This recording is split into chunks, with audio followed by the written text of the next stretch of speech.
Hello there, everybody. I'm Mr. Game & Pie, and this is Let's Play Pac-Man World 2, Part 1. Good times, made by Namco, the awesome people that brought you Pac-Man, and other games, I guess. Wonderful.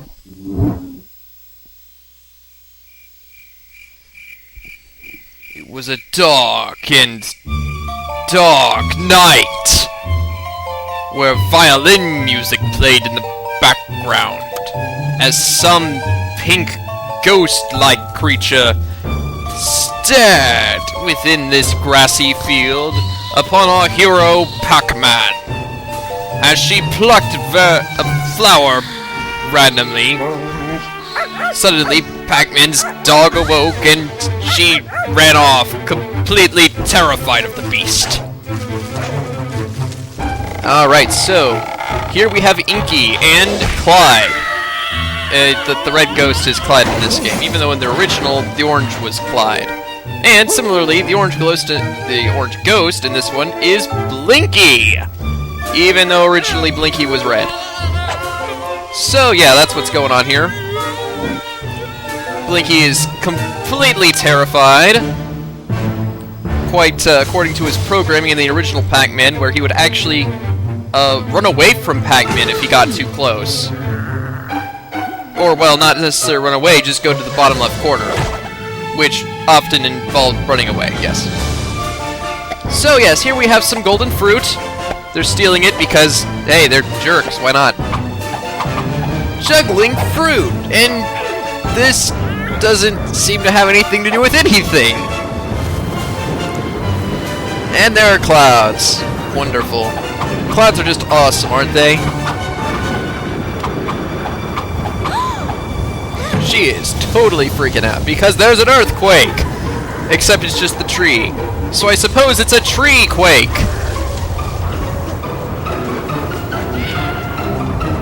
Oh dear. What the hamster is that thing? At last, I am free from the confines of this accursed prison. Cool story, bro. There, take these golden fruit that imprisoned me and follow me if you want to get rid of these pack people forever. Oh dear. So, yes, there we have the story of the game. Let's start up a new game, shall we? Of course we will. New quest!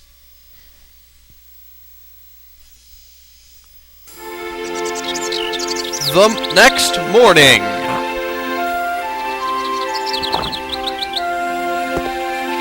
Pac-Man, rockin' as always. Pacman! Oh. Terrible news! Oh dear. Pac-Land is in serious danger. Oh. The ghosts have unwittingly unleashed an ancient evil upon us by removing the golden fruit from the tree. If it's that easy, then I feel sorry for your Our world. ancestors fought against this very evil. In ancient times, the great wizard Pac created a powerful potion that turned 5 fruit from Pac-Land into the golden fruit that was stolen today. Hope Kirby never comes here. With these magical fruit and a great deal of bravery, Sir Pac-a-Lot faced the all-powerful ghost known as Spooky. Aha, that is our Pac-a-Lot foe. defeated Spooky and imprisoned him. And he has remained there until now. Pac-Man, the golden fruit are in the hands of the devious ghosts, and Spooky is on the loose again. You must retrieve the golden fruit and defeat Spooky, or all of Pac-Land will be doomed. Sounds like my kind of adventure. Alrighty then. Well, thank you. I sort of live here, though. Yes. Well, of course. Cool. Yes, more important matters. A health wedge. Alrighty then. Oh, well, yeah, that's sort of, yeah. Pack dots! Oh. I see. An extra life! And tokens! Power pellets, yes, of course. Any Pac-Man fan knows about the power pellets.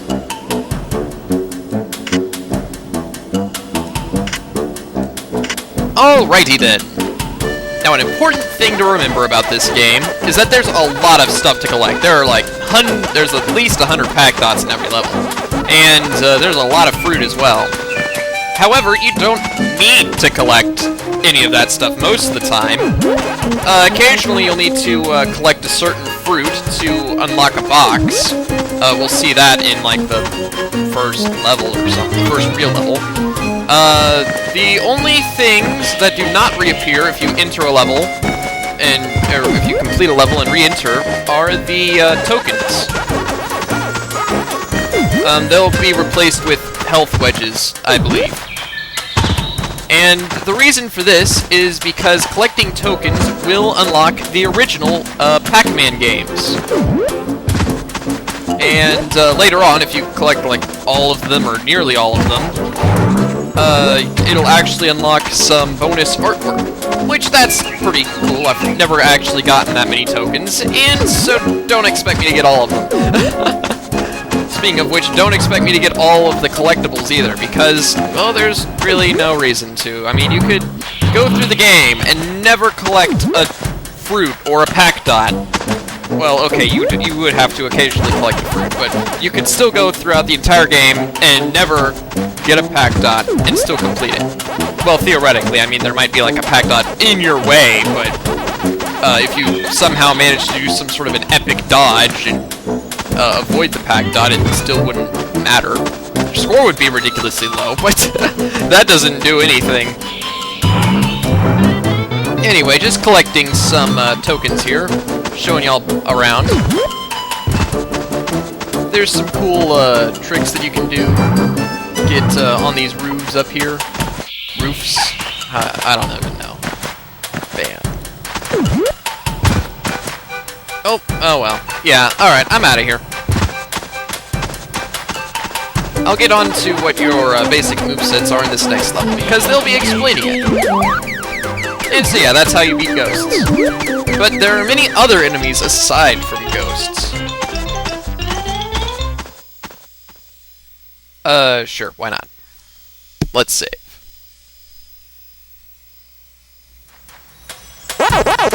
Alright, 5 cherries, 6 out of 6 strawberries, 3 out of 4 apples, 3 out of 8 melons, and pack dots.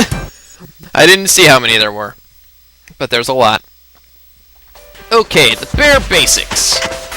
Now then, we'll be learning the various controls of this game. First of all, you press the A button to jump, which is kind of expected in a platformer on a Nintendo console. If you press A mid-air, you will do a butt bounce. Think of Mario's ground pound, but you bounce back up, which is pretty cool. Now then, there's also a move called a rev roll, which is basically Sonic the Hedgehog's spin dash. So, you know, Pac-Man is like Kirby, Mario, and Sonic combined together. In some sense. And this is a pack dot that I don't need now. Yes, that sign just told you. I can grab onto ledges like this, and oh, I'm dead, except not. No, this is not an endless one. Now then, an extra life, wonderful. Talking about butt bounces and stuff. I'm not going to read it, because I know everything about it. And we get a strawberry, and you can destroy the signs if you want, but they are constantly respawning. Crazy signs. Now then, you can beat enemies with your various moves. However, they're more intended to be used as platforming abilities, because as you will see throughout this Let's Play, there aren't actually a whole lot of enemies in this game. I mean, I think that this first world has more enemies than any other world, except for maybe the last one. Because in the last one, they get kind of crazy with those. But otherwise, it's mostly platforming barrels. I think that's actually a level, but now that I think about that, I'm sure that is a level name. Now, I really do like the art design that they have here. All this colorful stuff. It's pretty darn awesome. And very fitting for a Pac-Man game. And oh yeah, those are spiky plants, so don't touch them. They kill you. Well, not immediately, but they do take life away. Ah yes, and then there's this mid-air kick. You barely ever use that. Speaking of mechanics, which are barely ever used, we're about to get into swimming! Which only appears in this world. I'm not kidding. You only swim in this first world. Well, there is swimming in, like, one of the later worlds, but it's a different mechanic. Now, here's a box. Need an orange to open it up. Bam. Got it. You'll be seeing a few of those throughout the game, but like several other things, they're very underutilized. And a bear. Oh, got all pack dots. That's always fun. Alright, this is a chrome pellet. Now I can go underwater. Yay! And butt bounce and stuff underwater. It also makes me completely invincible. This is something that is not underutilized. They definitely get their worth out of this one. There we go.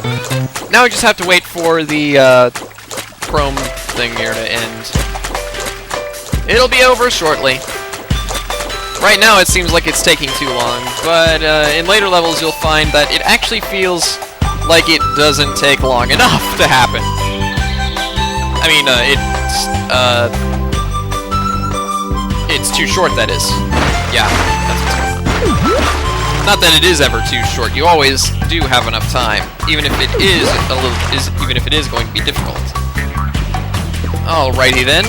Now that we're done with one of the only water areas of the game, let's just grab these chrome pellets for the heck of it and get on over to into the end. Wonderful.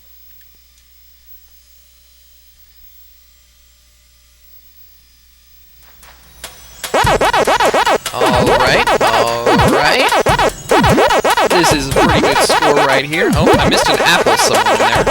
But I did get everything else, so that's nice. Canyon Chaos. I think I'll do this last level, and then call it a vid. This is a pretty cool level. There's lots of endless pits here. Make sure to get these pack dots that are right behind you as you start the level, if you want to get 100% or something. Like I said, I'm not going to be getting 100%, but, you know, I am going to be collecting stuff that I feel like I can just get. Like, oh, hey, that's over there. That's pretty easy. And another apple. They're leaving a lot of this stuff just sort of out in the open. Easy points. Now, this enemy, I don't remember what it's called. They mention all the names of the enemies in the instruction books, I believe. Or the instruction book. It doesn't need multiple. And here we go, power pellet for this ghost! Keep it hidden behind the tree over there. And that's another thing, you don't fight a whole lot of ghosts in the game. There's a lot in the last world, but otherwise, not too bad. Bam. Oh dear, okay, good. Jumped over that plant effectively. The fruit are 2D sprites, so it doesn't matter what angle you look at them. They always look the same. Which, that's cool, I guess. Okay, check out this giant bear. Everything's worse with bears, they say. And, well, we've already had bears, so they want to make things worse? Well, they add a giant bear. You have to red roll this guy! No! Yeah. Bears. They kill things. And that thing happens to be me right now. Okay, let's just let this guy walk over there. Bonk. Here. Have a red. What? You've got to be kidding me. And yes, there is a reason why I want to kill this bear. There's a very good reason why I want to kill this bear. Fortunately, losing lives doesn't, like, deduct from your score or anything. Okay, there we go. Finally beat the dude. And out of this guy will appear a Galaxia thing, or Galaga, or something. Another game made by Namco. These send you to these little mazes here. They're another collectible, like the strawberries and fruit. However, they do take more effort to obtain. Typically, it's a bit harder to actually reach them. And then, of course, you do have to beat the minigame here. I don't actually know if the programming of these ghosts is like that of the original game. But I don't think so, since... Oh, wait, I don't know. Nope, it isn't, because if it was, then Blinky over there would have gone down instead of up when he did. Because he would be programmed to go down and to the left, not up. I have no idea what he was doing going up. So, yeah, the programming is different. Wonderful! I have no idea what I'm doing.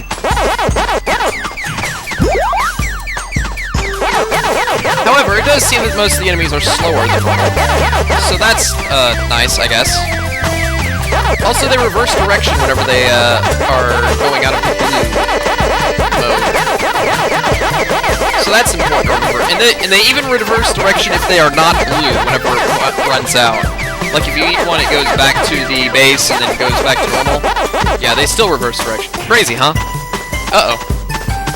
I have no idea where, oh dear, no! Oh my gosh, what, Pinky, what? Pinky, what the hamster did you just do? Yes, good. Pinky allowed me to get to the power pellet. Now, you might notice that I typically don't go after the ghosts when they're blue. This is because it actually takes them a shorter time to go back into a mode where they can kill me. Thus, I like to keep them in the blue as long as possible. That way I don't have to worry about them anymore.